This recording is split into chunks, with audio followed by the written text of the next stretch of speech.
Hello everyone, welcome to study S.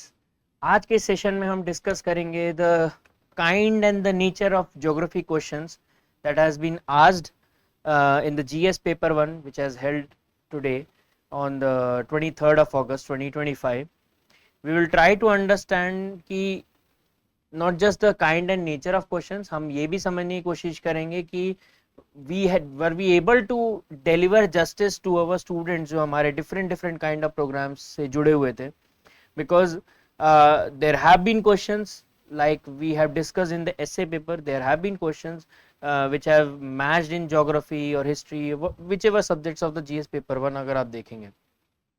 सबसे पहला चीज एक जो देखा जा सकता है, एक जो ट्रेंड पाया जा रहा है कि geography is somewhere constituting around 8 questions out of 20, यानी कि 40% of the paper is coming from this subject.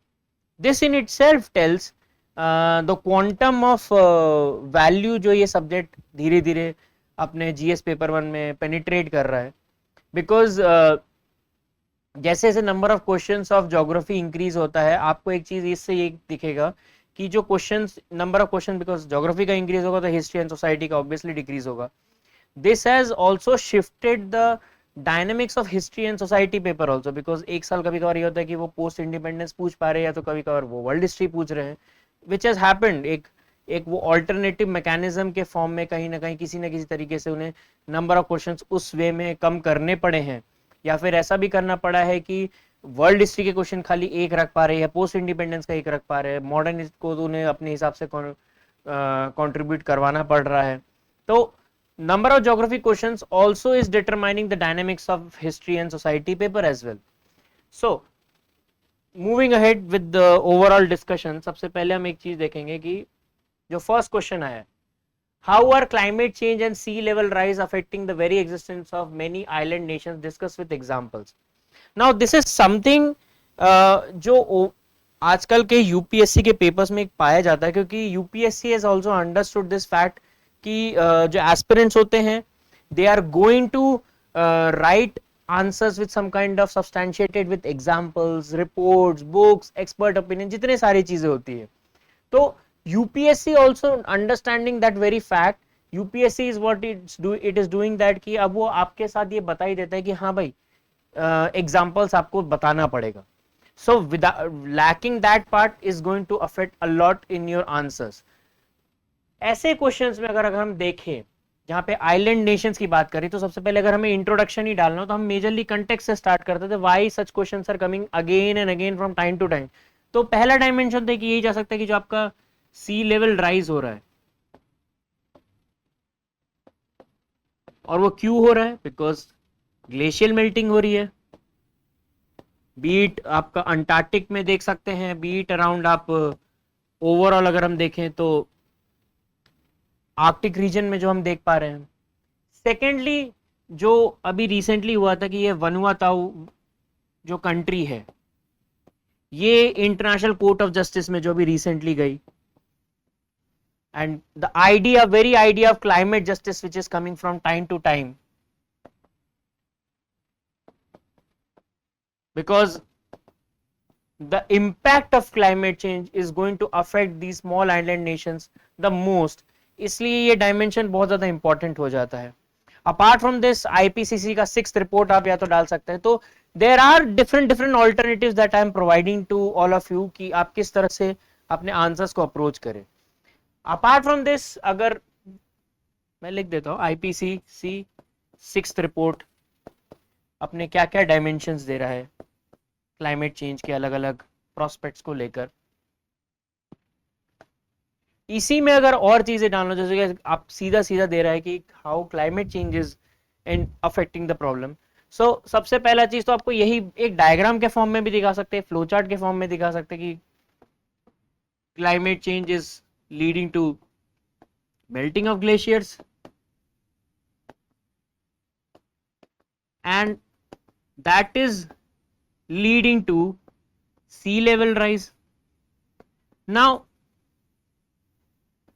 given that कि अगर if this is a island country and this is sea, if इसका ओशन बढ़ता जाएगा तो that what will happen, it will penetrate towards the island countries की तरफ। जब आप आइलैंड कंट्रीज के इधर की तरफ आते हैं तो व्हाट हैपेंस, जो कोस्टल रीजन्स होते हैं उनके, they have to migrate a bit more inside. How it is this then going to affect, जब आप माइग्रेशन करोगे, गिवन दैट कि स्मॉल आइलैंड नेशंस के एरिया ही काफी कम होते हैं, तो कंजेशन उन रीजन्स में काफी बढ़ेगा। उस पर्टिकुलर लैंड जो होगा उस पे प्रेशर आएगा। That is also going to change the land use pattern.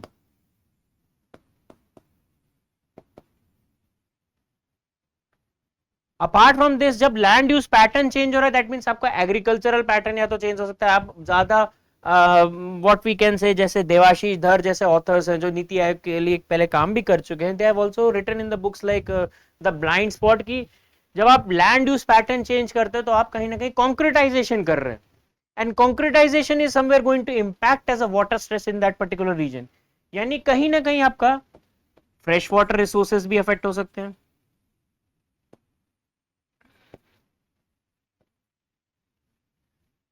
And this is something, ये जो लैंड यूज पैटर्न चेंज हो रहा है, this is majorly happening in Pacific island countries. So here you can add this aspect of Pacific Islands. Given that fresh water resources have been affected, Maldives का एक बहुत बड़ा major example, जैसे कि यहाँ पे ऑलरेडी वाटर स्कार्सिटी एक time पाई गई है, एंड डीसैलिनेशन और ये सारी चीजें बहुत ज्यादा इफेक्ट भी कर गई थी। गिवन दैट कि जब ये वाटर ऐसे जब रिसोर्सेज आगे बढ़ती हैं, आपका ये सी लेवल राइज से जो मूवमेंट हो रहा है, it is just the, I just took one aspect कि लैंड यूज पैटर्न और ये सारा चीज कैसे हो सकता है। This is what it is going to happen. It is also going to create silting of the region. Apart from this, जब sea level rise हो रहा है, that means warm intensification of the region भी हो रहा है, water resources का। One of the major problem, like there has been a trend we used to say कि Bay of Bengal में ज्यादा cyclones आते थे, Arabian Sea में कम आते थे, but this trend is now changing. The reason is that climate change and the sea level का जो warm intensification हो रहा है उसका एक बहुत बड़ा कारण दिया जा रहा है। तो this the kind of thing is like that कि आपके climatic conditions change होने वाले हैं particular region के, वहां पे cyclones and ये सारे चीजें होंगी, like इंडोनेशिया और इसके आसपास के जो regions हैं, पपुआ न्यू गिनिया हो गया, ऑस्ट्रेलिया के आसपास के जो regions हैं, वहां के जो आसपास के आइलैंड्स हैं, they are going to be get affected. So all these aspects that you need to bring into this is how you need to ensure that कि आपके आंसर्स में कहीं ना कहीं डायग्राम्स भी आ जाए, फ्लो चार्ट्स आ जाए, and if this comes, it will completely make your answer in a very much structured manner. Apart from this, given that कि मैंने पहले वाले स्लाइड में ऑलरेडी दिखाया कि अप्रोच में अगर 4 ऐसे पॉइंटर्स हैं, तो ऐसा हो सकता है कि you can use some of it in the introduction, you can use some of it in the conclusion, and how all this thing aspect can go on. Given that the idea, the aspect of climate justice is coming, so it is very much true कि जो ICJ की जो ruling आई है कि the developed economies को अपने climate financing mechanism को increase करना चाहिए, and given that it is an advisory opinion, so conclusion में you can also write the critic aspect of that as well, कि that being an advisory opinion, that instrument is not binding over these developed economies. So ये सारे dimensions you can add in your answers. Moving ahead, what are non-farm primary activities and how are these activities related to physiographic features in India? Discuss with suitable examples. Now this is something, ऐसे questions को हमने हमारे test series में different manner में पूछे भी थे। There is one question which is also missing here, is that कि नोमैडिक हर्डिंग के ऊपर एक क्वेश्चन था, एंड ये क्यों अलग अलग जगह पे पाए जाते हैं, कुछ स्पेसिफिक रीजन्स में ही क्यों पाए जाते हैं। अपार्ट फ्रॉम दिस कि why India should need to focus toward livestock and other allied sector, तो सबसे पहला चीज है कि कहीं ना कहीं हमारे क्वेश्चन टेस्ट सीरीज से कहीं ना कहीं लिटिल बिट मैच किया है।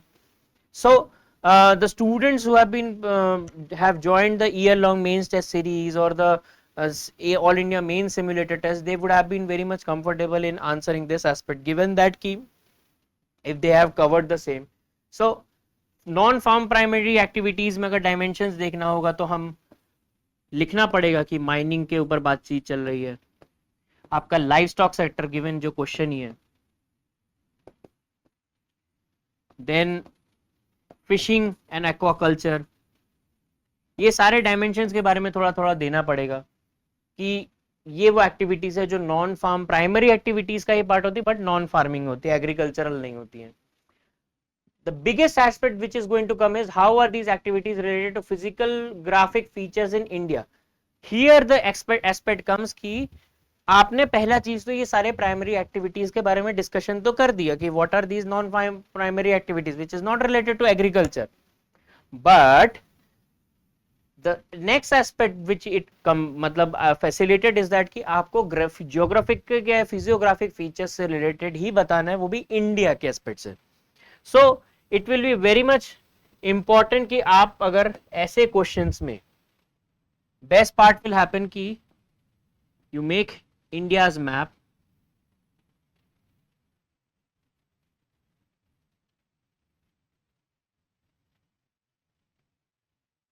and then you discover all these dimensions. Like अगर माइनिंग एक्टिविटीज के बारे में बात करनी होगी तो ये जो ओवरऑल रीजन है, जो डेक्कन ट्रैप है, and the river basins which are moving here like Krishna, Godavari and other जो river basins होते हैं, महानदी,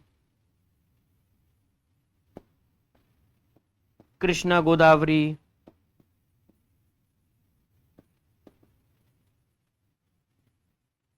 ये सारे रिवर बेसिन्स के ऊपर हम दे सकते हैं कि these are some of those regions है. डेक्कन ट्रैप जो है ओवरऑल है इंडिया में, they are majorly related to minerals.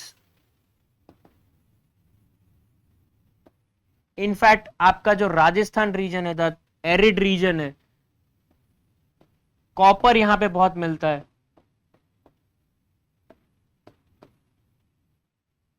So minerals and minings के बारे में काफी आप लिख सकते हैं. आपका Chota Nagpur plateau is also something, is that region जो वोल्केनिक एंड लैंडफॉर्म्स और इनसे बने हुए थे, इसलिए this is becomes a major part of it. Himalayan अगर एस्पेक्ट देखा जाए, Himalayan and trans Himalayan, like Jammu and Kashmir and आपका अरुणाचल प्रदेश है, जहां पे तो रिसेंटली एक्सप्लोर भी किया कि जैसे जम्मू कश्मीर में लिथियम एंड अरुणाचल में vanadium was explored.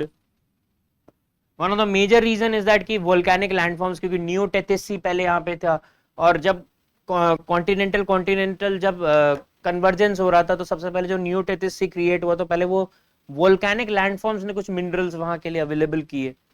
This becomes one of the major region कि lithium and Y vanadium becomes important. Apart from this, अगर जैसे हमने बात किया कि नोमैडिक हर्डिंग या इस टाइप के एस्पेक्ट्स को लेकर, तो जो आसपास का रीजन होता है, अगर हम ये देखें कि माइनिंग का जैसे मैंने डिस्कस किया, माइनिंग, लाइव स्टॉक, फिशिंग, अगर मैं फिशिंग पे भी बात करूं तो द कोस्टल रीजन्स,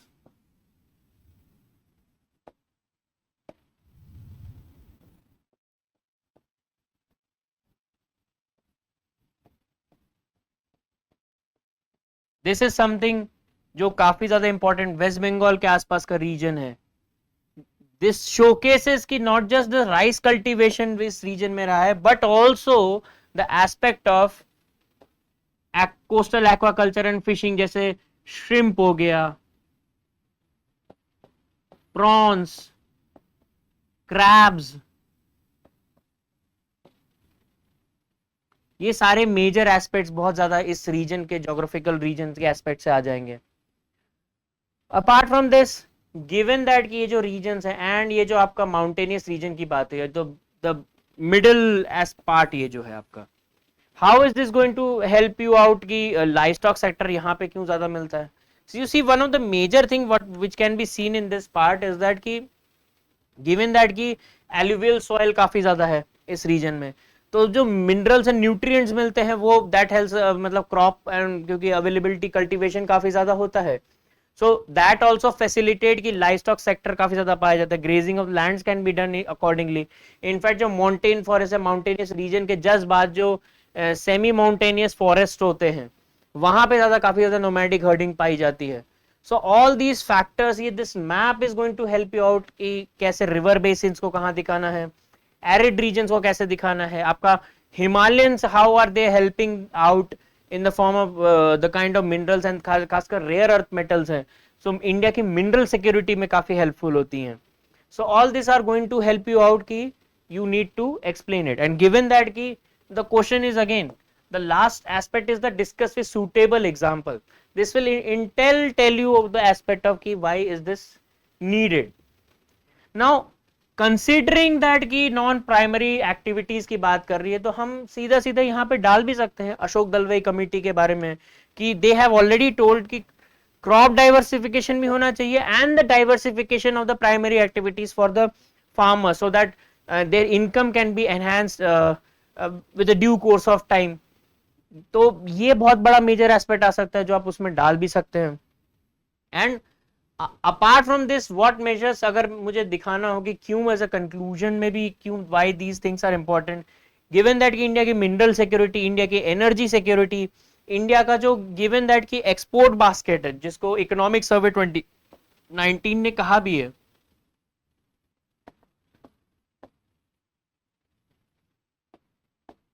2019-2020 में दिस वाज आल्सो इस पे बताया भी गया कि इंडिया को अपना एक्सपोर्ट बास्केट को इंक्रीज करना चाहिए।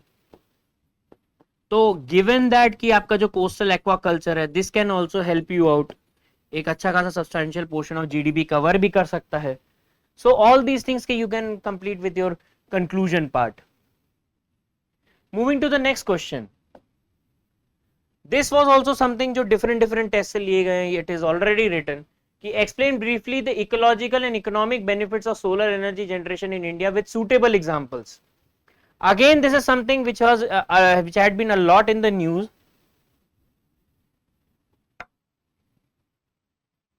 जैसे कि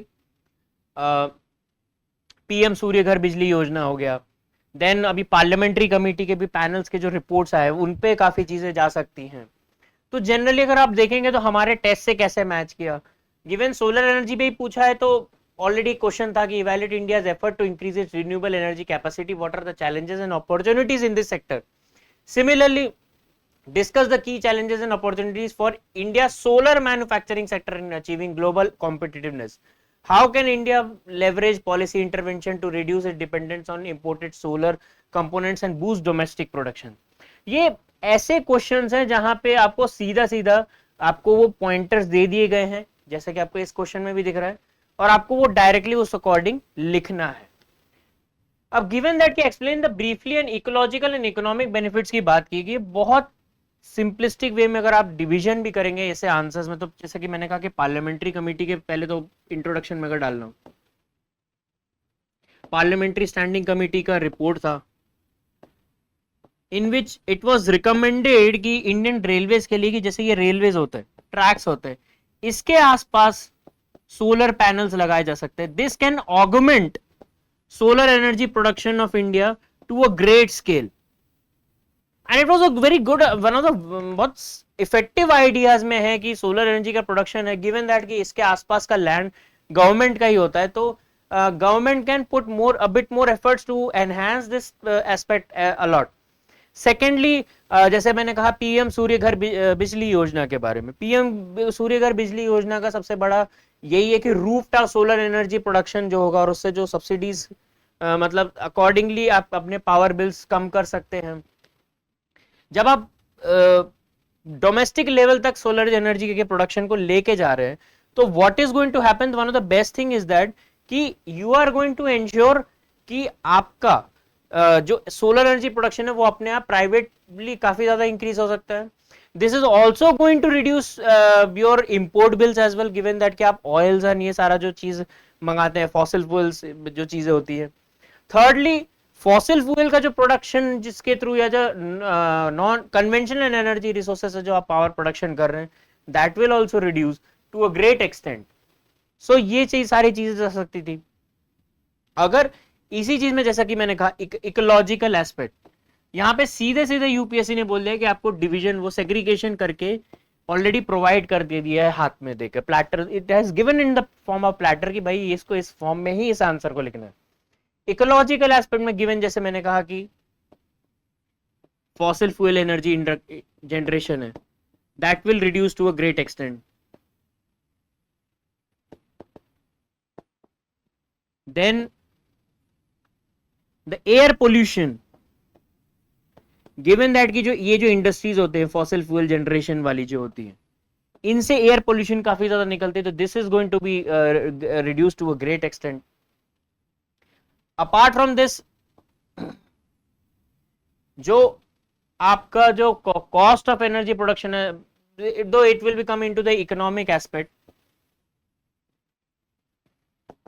you can also ensure that कि लैंड यूज पैटर्न चेंज ना हो, बिकॉज सोलर एनर्जी प्लांट्स ऐसे हैं जिनको जरूरत नहीं है कि in comparison to fossil fuel generation में की तरह के पानी की बहुत ज्यादा रिसोर्स की नीड होती है। इनफैक्ट अगर एरिड रीजन्स पे भी अगर हम डेवलप करते हैं तो solar energy is something which can develop accordingly, given that कि tropical areas and arid regions में तो ज्यादा हीट का जो सोलर सन के जो रेज मिलेंगे that is going to help the overall area की मतलब सोलर एनर्जी प्रोडक्शन ज्यादा बढ़ सके, तो इसलिए लैंड यूज पैटर्न को उतना अफेक्ट नहीं हो सकता है।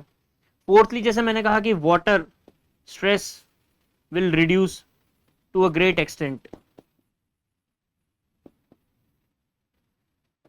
एरिड रीजन जैसे राजस्थान की मैंने बात की।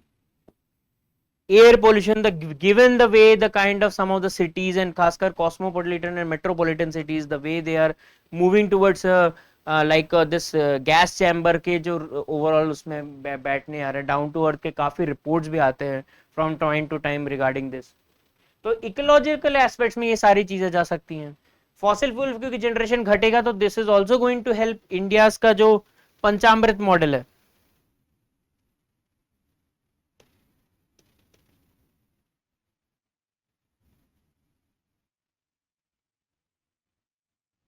that is going to help out a lot to a great extent. So all these dimensions which can go again economic में, if we go into this aspect, economic aspects में अगर देखा जाए तो सबसे पहला चीज अगेन, अगर हम लैंड यूज पैटर्न नहीं बदल रहे, हम राजस्थान जैसे रीजन्स पे भी कर पा रहे हैं, तो what it is going to help, employment generation. अगर एम्प्लॉयमेंट जनरेशन होगा तो इनकम जनरेशन भी आप कर पा रहे हैं, लाइवलीहुड आप बचा सकते हैं। थर्डली आप overall cost of production can be decrease, and in fact down to earth का तो रिपोर्ट्स ही है कि that it has reduced up to 1/8 of the जो पिछले 10-15 साल में in a decade it has been found that कि 1/5 to 1/8 of the energy cost का प्रोडक्शन कम हो चुका है। So all these things can come in the economic benefits के में वो, एंड अगेन जैसे मैंने कहा कि डाउन टू अर्थ के रिपोर्ट्स के एग्जांपल आपको देने पड़ेंगे।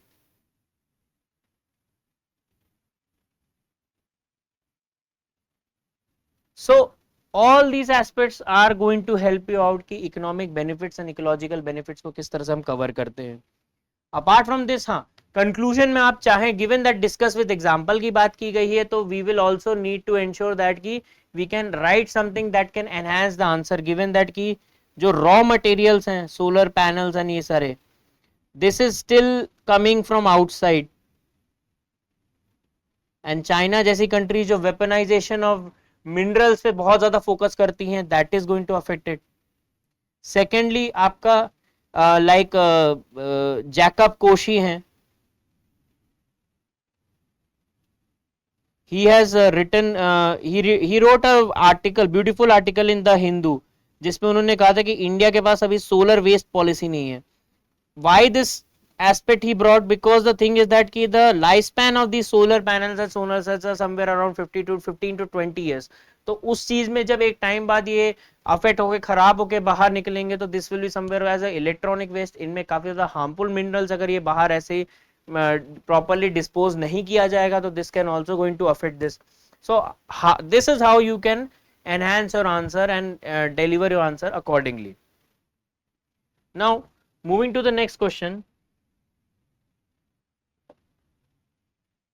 again what are tsunamis and how and where they formed, what are the consequences, explain with examples. Every question of geography is what they are coming with some kind of examples और ऐसे aspect से ही आपको answer करने की बात कह रहा है.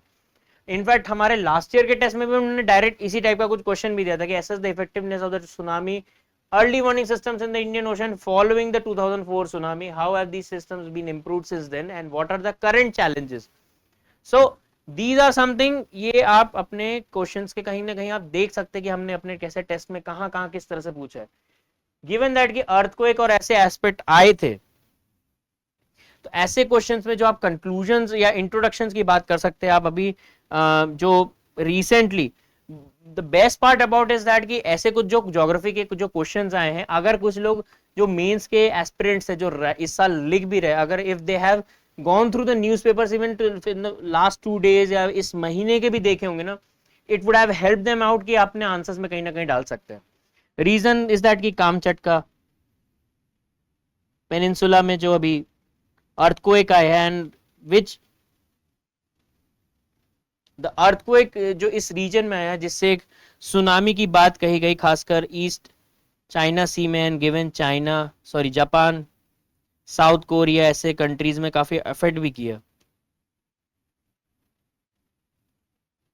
सो ये सारे डायमेंशंस आर बिकम मतलब these dimensions become very much important अगर आप इंट्रोडक्शन में देना चाहें the aspect, considering the aspect of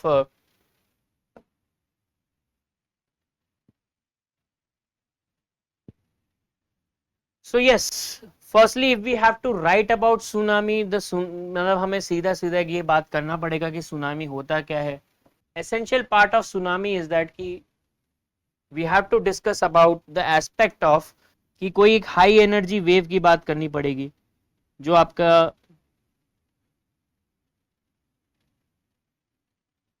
नीचे क्रिएट होता है. One of the major reason is earthquake. so if you want you can make an example मतलब diagram also of it कि you can show this as a ocean and कोई water body है and if any kind of earthquake comes this leads to some kind of wave formation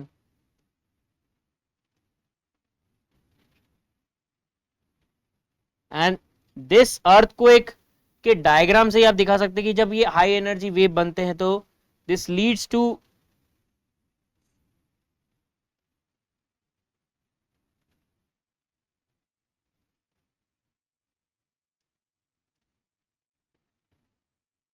movement of such things towards the land masses. So all this dimension that can come in this aspect.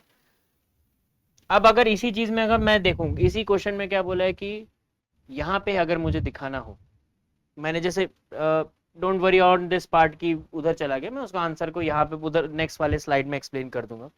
So land masses में अगर जब जाता है तो what it is going to affect, again given the kind of sea level rise हुआ है,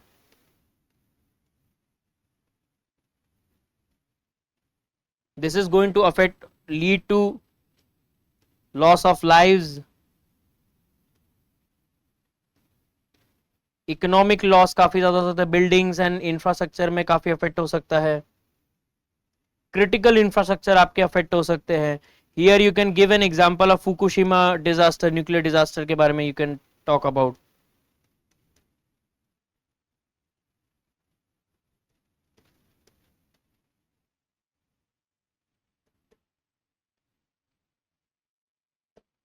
so all these dimensions can come. then the thing is that कि अगर इसी चीज में अगर आपको बात करनी है तो यू कैन टॉक अबाउट कि वर्ल्ड मेट्रोलॉजिकल ऑर्गेनाइजेशन ने कैसे अर्ली वार्निंग सिस्टम के लिए, खासकर क्रूज उनका जो है early warning system, why they are telling about this. Yes, so हम जैसा कि मैंने कह रहा था कि हम क्या क्या डायमेंशंस डाल सकते हैं, the kind of examples which we give. हम केरला के बारे में लिख सकते हैं,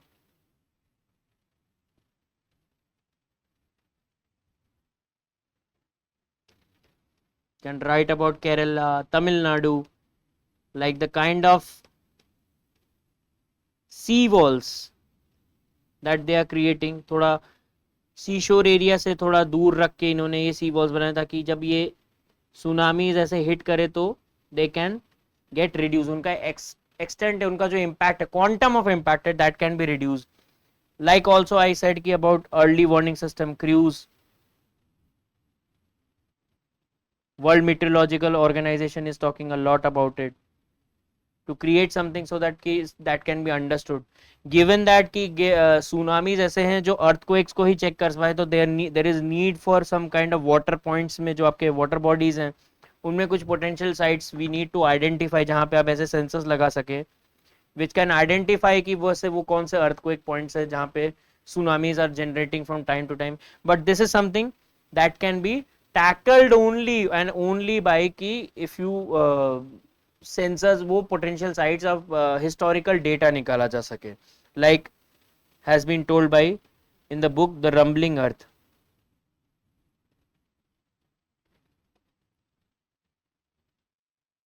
bye scientist like C P Rajendran and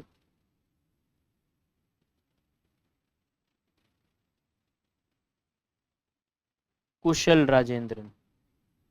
Rajendran mainly.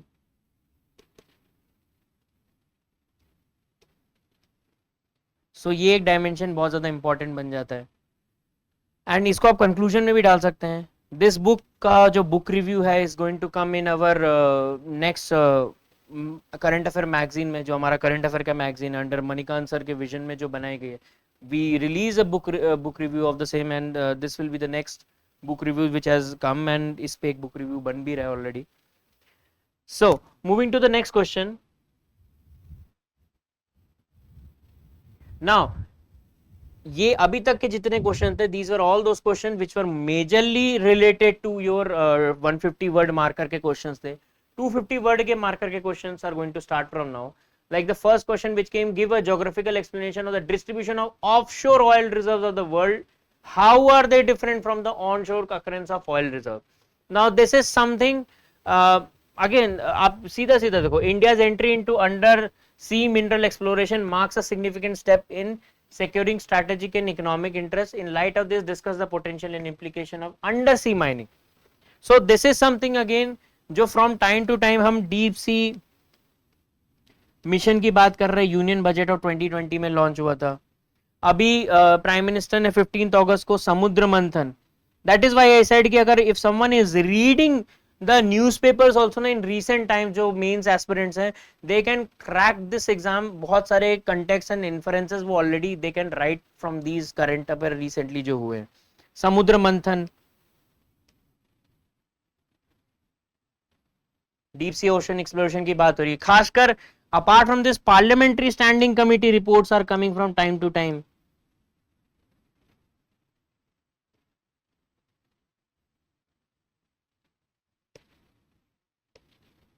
In fact, not just this, parliamentary standing committee report तो के रिपोर्ट को रिकमेंड एक्सेप्ट भी किया है. एक यूनियन बजट में हमने वो किया कि ऑफशोर विंड एनर्जी प्रोडक्शन को हम बढ़ाने की बात कर रहे हैं, like from the coast of Tamil Nadu, Gujarat and इन सारे रीजन्स के आसपास से. So again the aspect comes is that कि अगर जब हम ये कह रहा है कि give a geographical explanation of distribution of offshore oil reserves, here we need, what we need is that ki we have to discuss not in the context of India but in the context of the aspect of overall world के over level से बतानी है.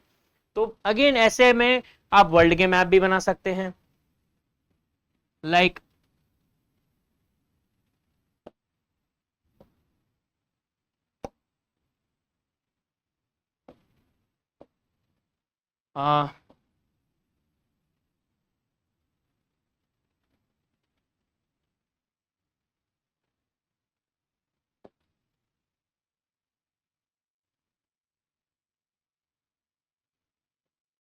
here it comes your Greenland, then comes your Europe,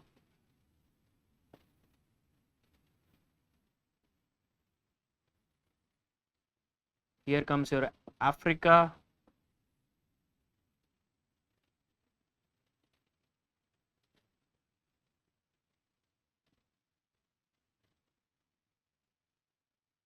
overall Europe से ये Russia यहाँ पे over खत्म होता है.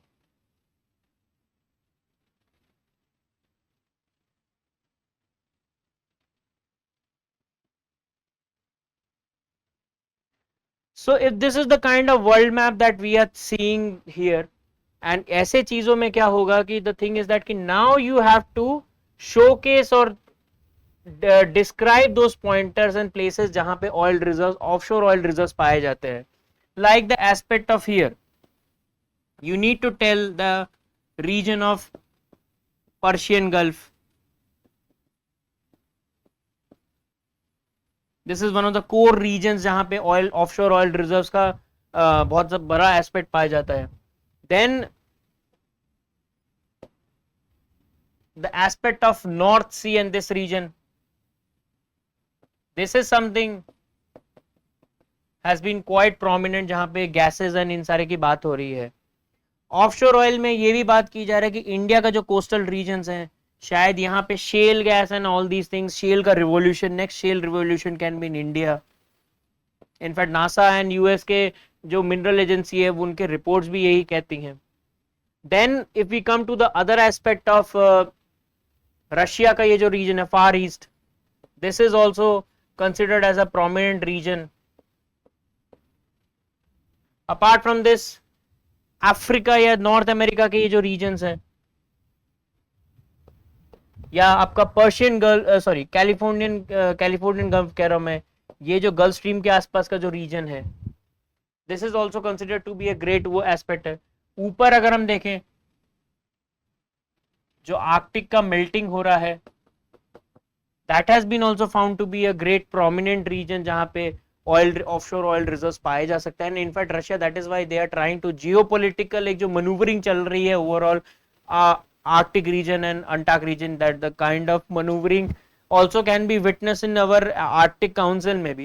This also tells the kind of offshore oil reserves and the economic capitalism या economic geo-economic nationalism के चक्कर में economic nationalism को जो harness करने की बात चल रही है, all these regions can be showcased at, in fact आपका here the Greenland region,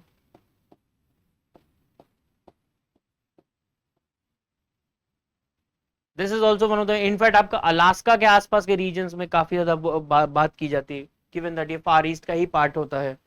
Africa is somewhere, क्योंकि मिनरल रिजर्व्स ऑलरेडी हैं, तो ऑफशोर का अगर देखा जाए तो this can be one of those part. आपका यहाँ पे south China sea, this has been also a prominent region. So all these things will come for your offshore oil reserves के कहाँ डिस्ट्रीब्यूशन पाया जा सकता है. All you need to is that कि आपको, बट वो डायग्राम से अगर आप रिप्रेजेंट करके दिखाओगे, this is going to not just reduce your pain point but also help you out कि अगर आपको वो अपने जो वर्ड्स हैं, जो वर्ड लिमिट आपको मिलती है 250 का, वो कहीं ना कहीं और दूसरे जगह पे आप यूज कर सकते हैं. And this visual representation is going to also help you out, क्योंकि these are also some of them, World Economic Forum ने इनमें से कुछ रीजन्स को अपना one of the most critical and strategic choke points भी कहा है. Other aspect of the question is that which is coming कि how are they different from on shore reserves. ना अगर ऐसे एस्पेक्ट में भी अगर बात करनी है, ऑन शोर एंड ऑफ शोर,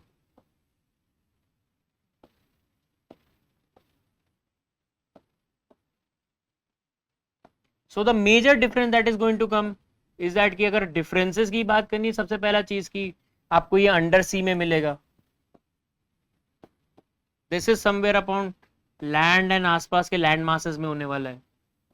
so the kind of exploration जो प्रोसेसेस होंगे, इनमें जो कन्वेंशनल ड्रिलिंग प्रोजेक्ट्स होते हैं, ड्रिलिंग प्रोसेस होता है, वो फॉलो होगा. बट इसमें थोड़ा एडवांस ड्रिलिंग प्रोसेस होने वाला है, given the kind of lack of infrastructure and the kind of technological advancement that it requires. Third thing is that कि given already conventional, already बने हुए technologies, तो cost of production is very much low. Given that यहाँ पे cost of production is very much high because conventional नहीं है, advanced technological equipment use होते हैं, advanced drilling equipment use होते हैं, तो इसलिए cost of such products increases as well. However, it is going to reduce, but with the due course of time, once this oil, offshore oil reserves को ज्यादा से ज्यादा यूज करना start किया जा सके. Then comes the, given that की technological aspect, cost और ये सारी चीजें हुई हैं, इस पे ये भी चीज होता है कि साइज ऑफ प्रोडक्शन, इज मतलब फार भी हो सकता है, लार्ज भी हो सकता है, मीडियम वो चीज हो सकता है, बट ऑफशोर में the size of production and the volume of production will be always high given the kind of polymetallic nodules मिलते हैं, जो सारे चीजें मिलती हैं इन रीजन्स में. Offshore oil reserves is not something which is coming going to come in not narrow volumes. जैसे अगर साइज में अगर आपका देखे ऑन शोर में, अगर लिथियम का प्रोडक्शन में देखो, रेयर अर्थ मेटल्स जो हम कहते हैं, दैट इज नॉट बिकॉज की rare earth metals are called just because rare की मिलते नहीं है. नो, थिंग इज दैट की तो those minerals are so much sparsely distributed that की कहीं पे कुछ 1 मिलियन टन मिलेगा, कहीं 1 मिलियन टन मिलेगा, अलग अलग जगह पे मिलेगा, but you need to do exploration consistently. Apart from this, land जब मासेस में होता है तो अगर कुछ लैंड में थोड़े छोटे मोटे डिप्रेशन होंगे तो हो सकता है वहां वो मिनरल्स कम मिले. दिस इज समथिंग जहां पे अपने आपको वॉल्यूम ऑफ जो वो है वाटर मास, यहाँ पे जो अंडर सी मॉन्ट गॉर्जेस और ये होंगे, यहाँ पे जो मिनरल्स पाए जाएंगे, the size of such thing will be very much higher than what we are getting in onshore mein. So this becomes very much important, one of the major onshore mein, and that is why I was saying ki ye sare major dimensions you can add ki ye jo parliamentary standing committee, deep sea, samudra manthan, ye sare dimension you can somewhere you can help you out. In fact, this is also going to help you out in what sense, in our aspect ki this is also going to help in energy security India ki, India की mineral security. Again employment and income generation, you need a kind of human capital.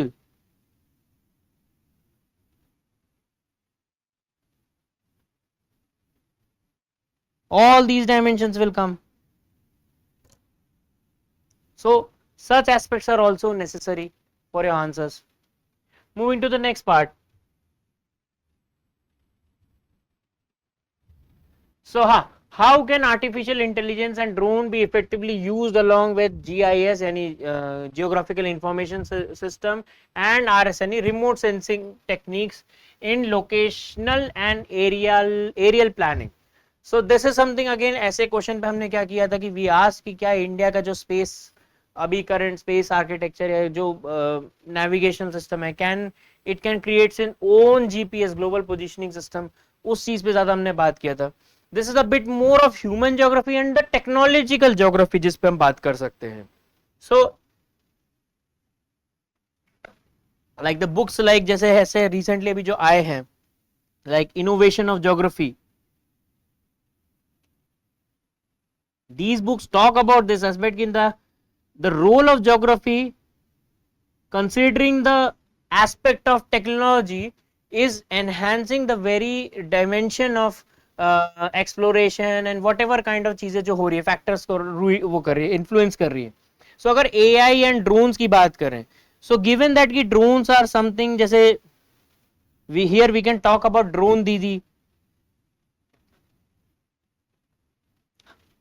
then स्वामित्व program that is helping in out in land planning and land disputes को overall complete करने में. आपका भुवन panchayat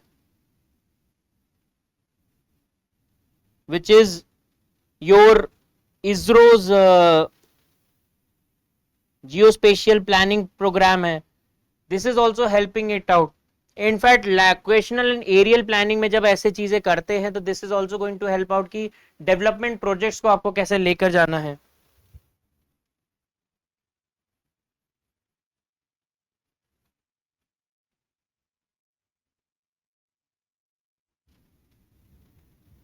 So all these dimensions can also come. How artificial intelligence will be somewhere in the facilitator for this, because drone क्या करेंगे, drone will be somewhere like a data collection की तरह काम करेंगे, डेटा फैसिलिटेशन की तरह काम करेंगे. Artificial intelligence is also going to tell considering the land, जब थर्मल मैपिंग होगी ड्रोन्स एंड इन सब के through, let me write as well, जब थर्मल मैपिंग होगी, so it can also help to predict किस रीजन में ज्यादा डेवलपमेंट किस अकॉर्डिंग किया जा सकता है. like this can be also used by the your house inspectors जो हो गए, whether the थर्मल मैपिंग से जो सॉइल की जो स्ट्रेंथ पाई गई है, is this going to help out और नॉट? क्या उन हाउस प्रोजेक्ट्स को अप्रूवल मिलना चाहिए, उन सोसाइटर्स को, सोसाइटीज जो डेवलप हो रही है उनको अप्रूवल मिलना चाहिए कि नहीं चाहिए? ये सारे डायमेंशन उसमें जा सकते हैं। एंड इसमें द थिंग इज दैट कि why is this what we have to do? Here again you can add the aspect of economic survey 2018-19, जहां पे पहली बार बात की गई data is a new oil.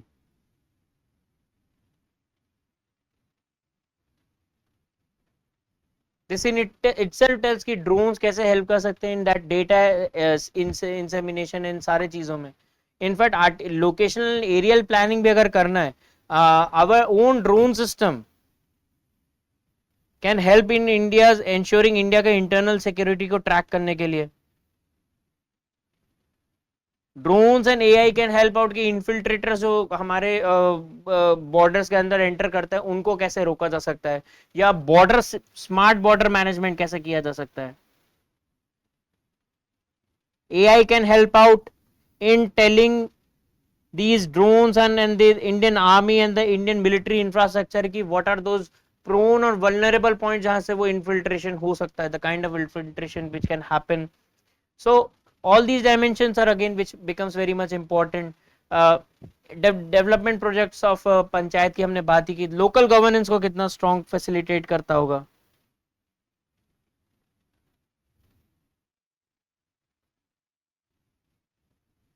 and this is going to help the functions part of the local governance, जो 3Fs होते हैं हम जो मानते हैं, funds, functions and functionaries.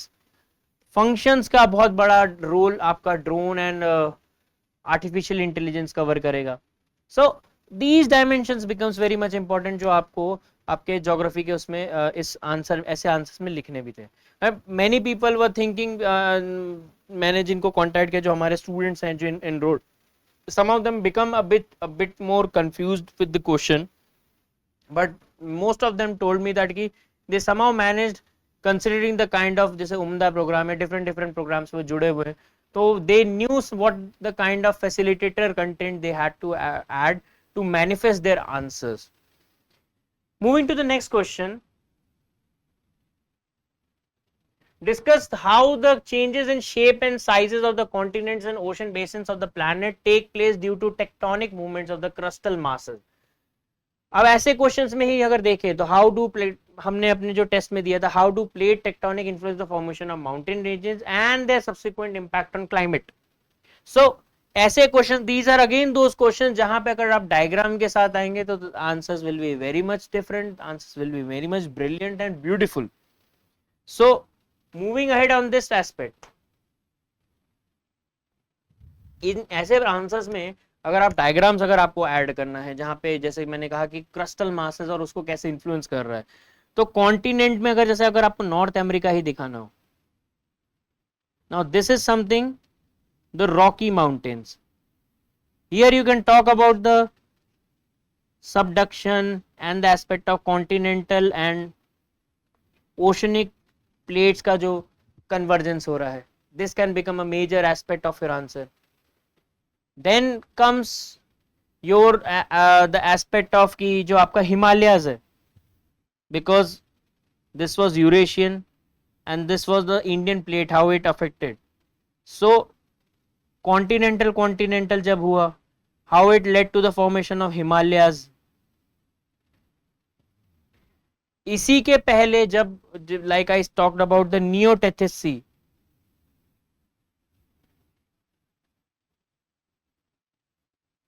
New Tethys sea भी, जो टेथिस सी जब पहले जब जो टेथिस सी अवेलेबल था बीच में, जब Indian continent was moving towards the Eurasian plate, sorry Indian plate was moving towards the Eurasian plate, what happened कि सबसे पहले वो न्यू टेथिस सी क्यों बनना स्टार्ट हुआ, बिकॉज वो Tethys sea was submerging with due course of time. तो this was one of the major region कि कुछ रीजन्स में वोल्केनिक लैंडफॉर्म्स भी बने, बिकॉज कॉन्टिनेंटल एंड ओशनिक से वोल्केनिक लैंडफॉर्म्स काफी ज्यादा बनते हैं. So this also lead to the aspect of जो आपका ये जो रीजन है Jammu and Kashmir, and this is somewhere the valleys ज्यादा मिलते हैं यहाँ पे. This also helps out accordingly. If we talk about Africa, the rift valley, now this is something जो आपका न्यूबियन, सोमालियन, अरेबियन प्लेट के मूवमेंट से बना है.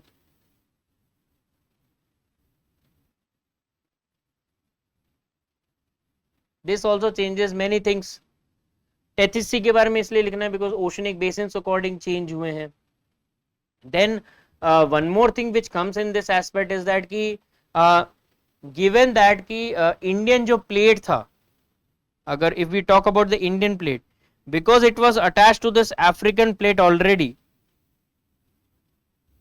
सो व्हाट इट हेल्प, अगर आप देखते हैं जो सबमर्ज्ड कोस्टल प्लेन्स हम कहते हैं, western part of the Indian subcontinent and eastern part was something which was not joined with anyone, तो ये ऑलरेडी एमर्ज दिखता है बिकॉज ओशनिक रीजन्स और इसमें ये ऑलरेडी इतना इरोडेड था कि ये फ्लैट सरफेस बनाते थे, इसलिए शिपिंग ज्यादा यहाँ पे नहीं हो पाती. Shipping is suitable in the western part because ये ऑलरेडी एक प्लेट से टूटकर अलग से बना था.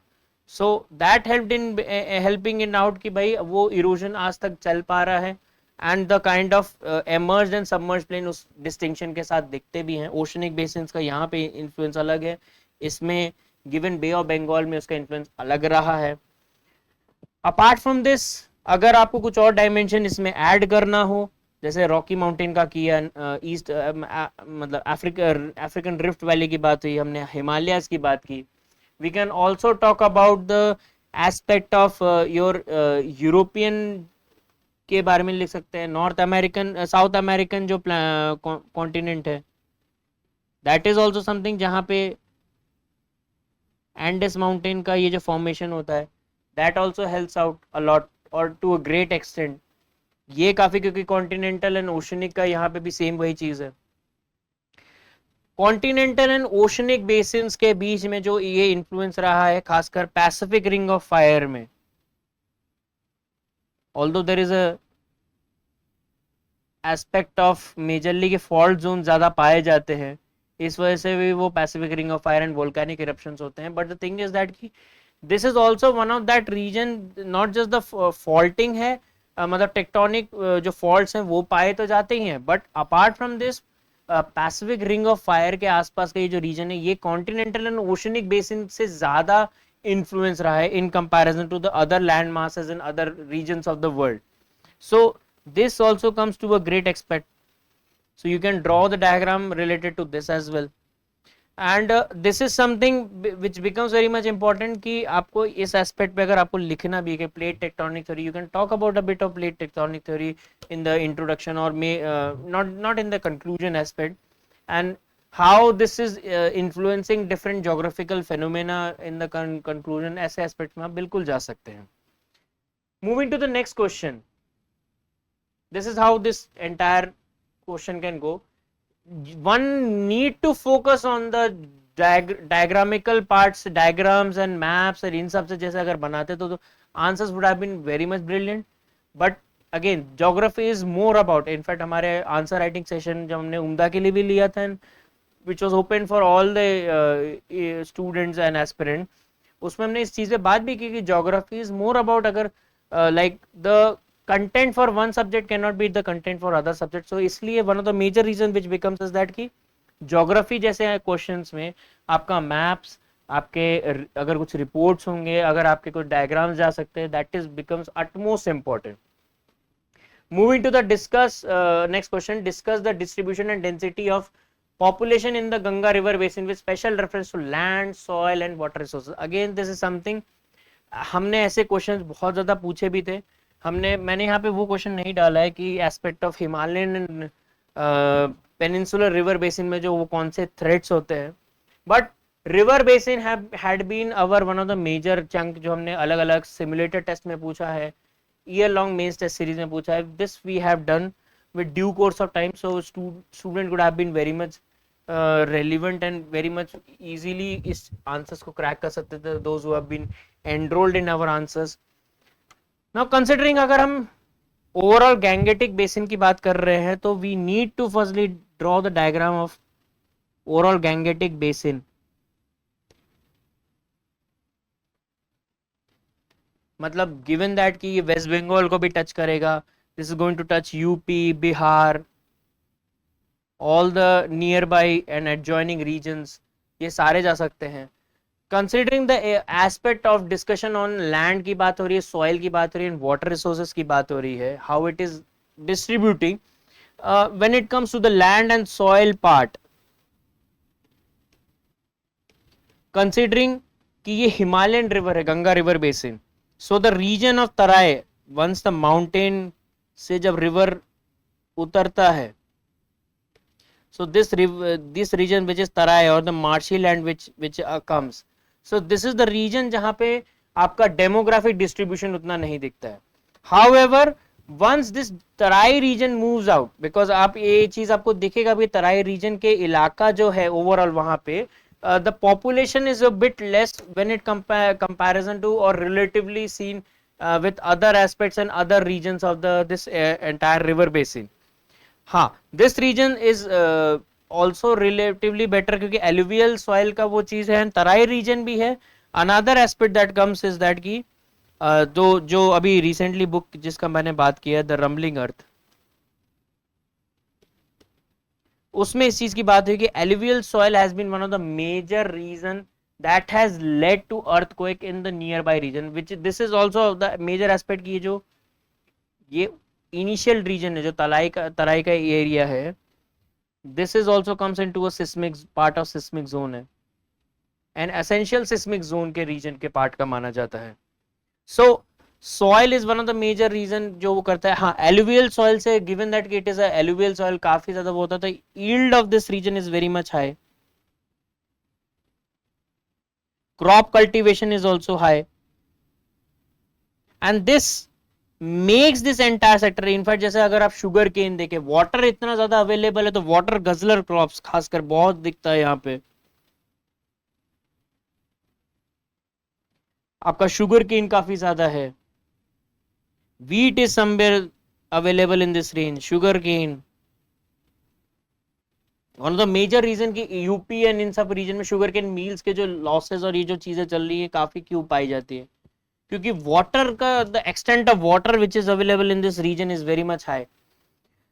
देन कम्स, अगर if I talk about again land की बात अगर मैं करूं तो लैंड वॉज अगेन समथिंग जो इस रीजन में अगर देखा जाए ओवरऑल वे में या एक असेसमेंट किया जाए तो what one can see is that की the kind this the land use has been checked, यानी प्राइमरी एक्टिविटीज पे ज्यादा फोकस रहा है.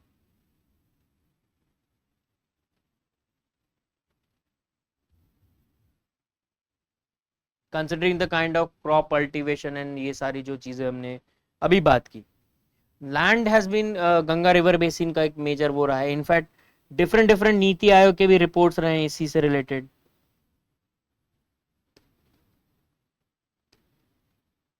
कि land use pattern, why land use pattern has been a very much different in the case of Uttar Pradesh and Bihar, ये सारे region.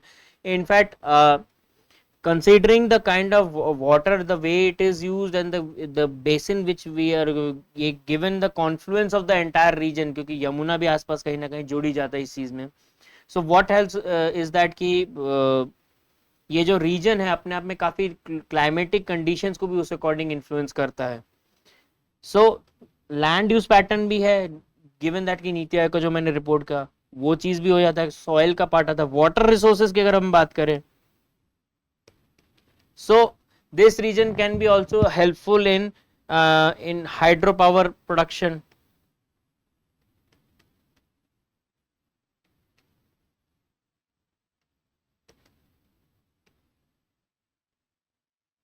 In fact Damodar valley project, ये सारे जो प्रोजेक्ट्स हैं ये इसी रीजन में काफी पाए भी जाते हैं.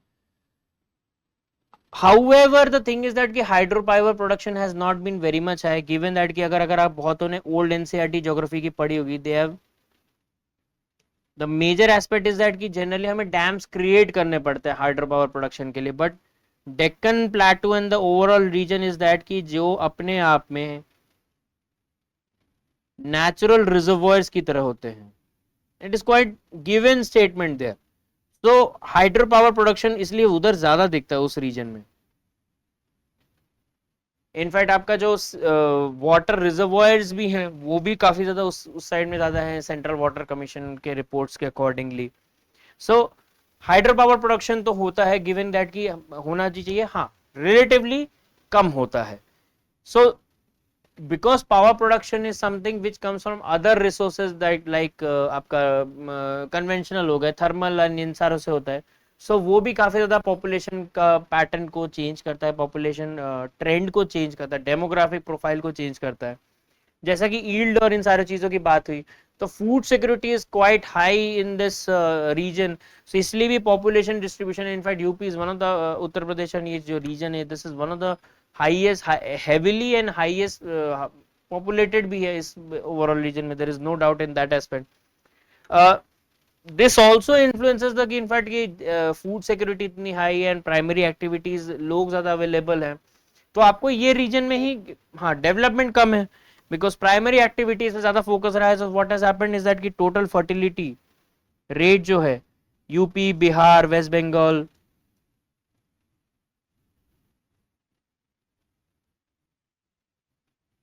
इसमें एक चीज, एक ट्रेंड पाया गया है कि they have not been that much influential in determining the aspects. मतलब इनमें काफी ज्यादा हाई रहा है, नेशनल लेवल के भी काफी ये लोग नीचे ही पाए गए हैं generally. So all these aspects also affect the entire region as well. So ऐसे डायमेंशंस को लेकर ज्यादा फोकस में आंसर्स को अपने रखना था, गिवन दैट की जो क्वेश्चन की बात हो रही थी land, water and specifically distribution and density of population की बात की. जैसा कि मैंने कहा कि गिवन दैट की सिस्मिक एक्टिविटीज भी हैं, इसलिए अपर गंगेटिक बेसिन में